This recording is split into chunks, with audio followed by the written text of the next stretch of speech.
पर महाराष्ट्र विधानसभा की जीत पर प्रधानमंत्री नरेंद्र मोदी ने बधाई दी है। सोशल मीडिया एक्स पर पीएम मोदी ने एक पोस्ट किया है जिसमें लिखा है ये विकास की जीत है। असेंबली में जीतना, बार बार जीतना बड़ी बात होती है। ये कोई, मैं तो इसको जाती तौर पे समझता हूँ ये उनकी जीत है। वो समहाउ नरेंद्र मोदी का जो नैरेटिव है it is inside the system, उसका नैरेटिव चलता है भाई।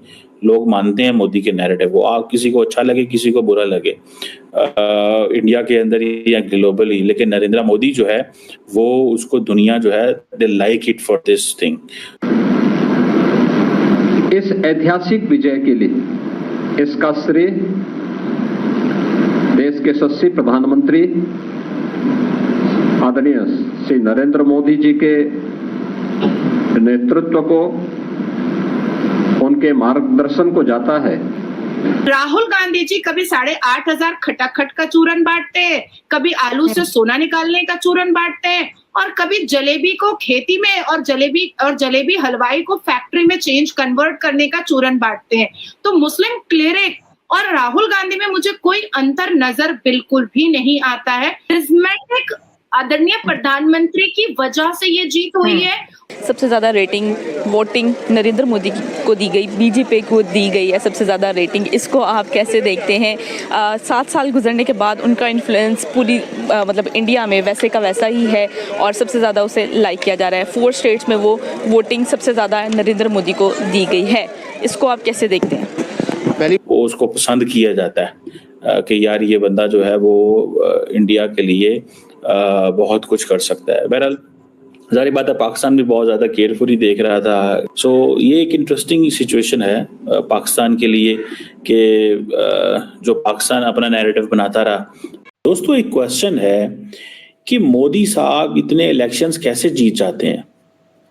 अब महाराष्ट्र और झारखंड के अंदर जो इलेक्शंस हो रहे थे उसमें महाराष्ट्र में तो उनका जो महायुति जो अलायंस था वो दोबारा जीत गया है। और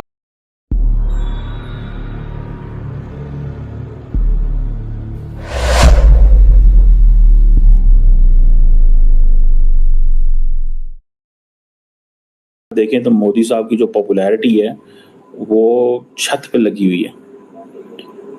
और ये भी मेरा ख्याल है सिंस पार्टीशन में पढ़ रहा था कि since partition this is the first time कि कोई इनका इनकम्बेंसी फैक्टर नहीं खत्म हो रहा।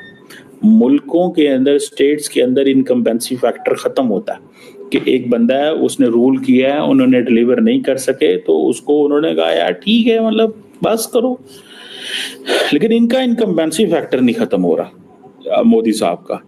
आती है बात कि इस पूरी दुनिया में भारत एक ऐसी जगह है जो हिंदुओं का सितान है।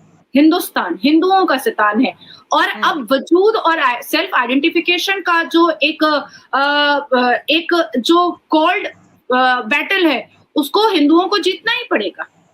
हिंदुओं को जीतना ही पड़ेगा। फारूक अब्दुल्ला के दिल में अगर पाकिस्तान के लिए मोहब्बत है तो मैं अभी फिर से कह रही हूँ, हालांकि उनके की, लेकिन मुझे ऐसा लगता है कि अब भारत के हिंदुओं को अपनी ताकत, अपना दल, अपना बल, अपना जोश, अपना वलवला दिखाने की जरूरत है। क्योंकि भारत के हिंदू अगर भारत में सुरक्षित हैं, भारत के हिंदू अगर भारत में आवाज ऊंची कर पा रहे हैं, भारत के हिंदू अगर भारत में रह करके अपना लीगल और अपना संवैधानिक राइट ले पा रहे हैं, तो इस दुनिया के जिस जिस कोने में हिंदू हैं उनको हिम्मत वैसे ही मिल जाएगी, वैसे ही मिल जाएगी। सभी लोगों को बहुत गौर से सुनना चाहिए कि एक नारा और एक स्लोगन हमारे मोदी जी ने दिया कि हम एक रहेंगे तो हम नेक रहेंगे, हम बटेंगे तो परिवारवाद जो है वो जश्न मनाएंगे। और यह योगी महाराज जी ने एक स्लोगन दिया था और एक स्टेटमेंट दिया था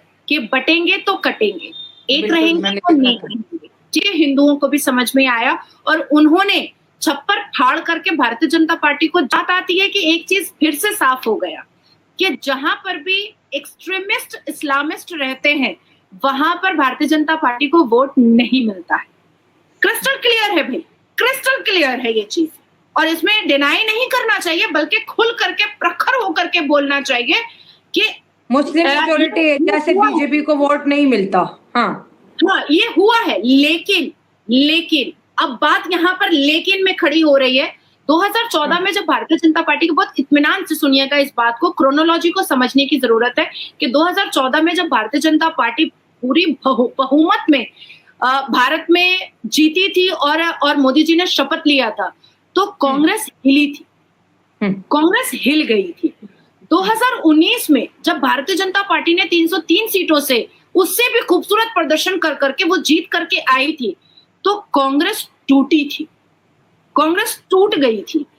जब 2024 के लोकसभा इलेक्शन में भारतीय जनता पार्टी 240 सीटों में रुकी थी और उसके बाद फिर उन्होंने दो पार्टियों को मिला करके अपनी सरकार बनाई और शपथ लिया और मोदी जी ने शपथ लिया, तो कहीं ना कहीं कांग्रेस को अपने खात्मे का और अपने जाने का अंदाजा हो चुका था। और उसके बाद एक आदरणीय प्रधानमंत्री मोदी जी हैं जो हैट्रिक पे हैट्रिक मारे जा रहे हैं जब स्टेट में इलेक्शन हो रहा है, और एक है कांग्रेस और इंडिया अलायंस का नेता। इस देश में इंडिया अलायंस का एक नेता है जिसका नाम है जनाब हजरत आला राहुल गांधी जी, जो हेट स्पीच करते करते नहीं थक रहे हैं, देश में भी और विदेश में भी। अब बात आती है कि क्या आने वाले वक्त में इस पूरे भारत का 15 करोड़ से ऊपर मुसलमान क्या कभी भारतीय जनता पार्टी को एक्सेप्ट करेगा? क्या कभी भारतीय जनता पार्टी को वोट करेगा? तो मैं आपको ये कह देना चाहती हूँ कि ये जो 27.2% वोट जम्मू एंड कश्मीर में भारतीय जनता पार्टी को मिला है, आपको क्या लगता है कि इतने हिंदू हैं जम्मू एंड कश्मीर में? नहीं, उनमें मुसलमानों ने भी भारतीय जनता पार्टी को वोट किया है। हरियाणा में जो हमारी भारी बहुमत में जो सीटें आई हैं, क्या इसमें सारे के सारे जाट और हिंदुओं ने वोट किया है? नहीं, इसमें कुछ मुसलमानों ने भी वोट किया है भारतीय जनता पार्टी को। आने वाले 5 साल में इस क्रोनोलॉजी को बहुत गौर से समझना पड़ेगा कि आने वाले 5 साल में कांग्रेस और भारतीय जनता पार्टी के पास मुसलमानों का जो वोट होगा वो 60-40 हो जाएगा। 60% वोट आने वाले 2029 में मुसलमानों का 60% वोट फिर भी कांग्रेस के पास रहेगा, लेकिन 40% मुसलमान भारतीय जनता पार्टी और नरेंद्र दामोदर दास मोदी के साथ खड़े रहेंगे। 78.2% सनातनियों का वोट है, जिसमें से मैं उसको भी 60% जोड़ ले रही हूँ, क्योंकि कुछ लिब्रांडो हिंदू होते हैं जो भगवान राम को भी काल्पनिक बोल देते हैं, जो मजार चले जाते हैं, जो मुसलमानों के पक्ष में गला काटने की बात करते हैं और समर्थन करते हैं। कुछ ऐसे बहरूपिया हिंदू भी होते हैं जो मुसलमानों के मुंह से भगवान राम को गाली गलौज करने वाले लोगों को भी समर्थन करते हैं। है कि मोदी साहब इतने इलेक्शंस कैसे जीत जाते हैं? अब महाराष्ट्र और झारखंड के अंदर जो इलेक्शंस हो रहे थे, उसमें महाराष्ट्र में तो उनका जो महायुति जो अलायंस था वो दोबारा जीत गया है। और आपको पता है Maharashtra is very important state in terms of, देखिए मुंबई का में वहाँ पे है और वहाँ पे हुकूमत होना, that means a lot, first thing. Second thing ये है कि आप अगर देखें कि over the period of time Narendra Modi ने जो एक थ्योरी होती थी इनकम्बेंसी फैक्टर, उसको ख़त्म कर दिया कि मतलब एक दफ़ा आप हुकूमत में आए हैं लेकिन आप फिर पावर में आ जाते हैं दोबारा। इतना मुश्किल काम है। अब जो मिलियंस ने वोट डाले हैं वहाँ पे, ठीक है, और आपको पता है ये इंडिया की वेल्थीएस्ट स्टेट कंसिडर की जाती है फाइनेंशियल टर्म्स में, एंटरटेनमेंट में, ये यहाँ पे it means that the business community believes that we need this, ये सारे का सारा जो महायुति है जिसे ग्रैंड अलायंस कहा जाता है, इसको बीजेपी लीड करती है अलॉन्ग विद अदर शिवसेना और बाकी कुछ और पार्टीज के साथ, और असल में मकसद एक ही था कि कांग्रेस को कैसे बाहर रखना है। और इनका जो ओवरऑल जो अलायंस की जो फॉर्मेशन या उसका जो एजेंडा है या जो आइडियोलॉजिकल गोल्स हैं वो ऑलमोस्ट मिलते जुलते हैं। डेवलपमेंट है, एक जो हिंदू जो जिसे कहते हैं ना मेजॉरिटेरियन जो सोच है वो मौजूद है वहाँ के अंदर। बहरहाल ये जो अलायंस है एंड इसका जीतना, दैट टेल्स अ स्टोरी। चलें, झारखंड तो एक माइन रिच उसे कहा जाता है और वहाँ पे कांग्रेस लेड जो अपोजिशन है दे मेड देयर वे, उन्होंने वो आ गए हैं। लेकिन एक क्वेश्चन आता है कि भाई इतना कैसे नरेंद्र मोदी कैसे ये कर लेते हैं, ठीक है। मुझे जो चीज़ें लगती हैं उसमें सबसे पहले तो सारी बात है लीडरशिप इम्पॉर्टेंट होती है।